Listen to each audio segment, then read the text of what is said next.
चांगल्या चक्रा येणाऱ्या बकऱ्याला फायनली हातामध्ये मी उचलून घेतलं आणि मामांना म्हणलं, मामा तुमच्या या लेकराचं तुम्हीच काहीतरी करा राव. तर राम राम मंडळी, स्वागत आहे तुमचं आपल्या धनगरी जीवनच्या मिनी ब्लॉग मध्ये.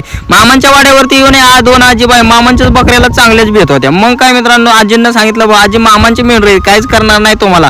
तर आपलं दादा म्हणलं थांबा मी धरू लागतो. तर या ठिकाणी बारकी पिल्लांची वाघर दिली होती, पिल्ले वगैरे इकडे बसली होती आणि हा आहे आपली बारकी पिल्लं नेण्याचा रथ एक नंबर मित्रांनो या ठिकाणी झाडाखाली उभा केलाय. पुढच्या साईडला बाळमामांचा फोटो बी आणि इथे बघा एक गावरान काहीतरी. इकडे आपली सगळी शिरड बांधले ते मामांच्या मेंढरातली. बोकडं बिकडं तर एकदम खतरनाक मोठमोठाली बोकडं आहेत मामांच्या मेंढरात. या बावला असं उन्हामध्ये मुळे चक्कर होत होते का काय जणू असं उभं राहायचं आणि त्याला गप्पन चक्कर यायची. मग काय फायनल त्याला उचललं आणि या बारक्या पिल्लांमध्ये आणून सोडले सावलीला.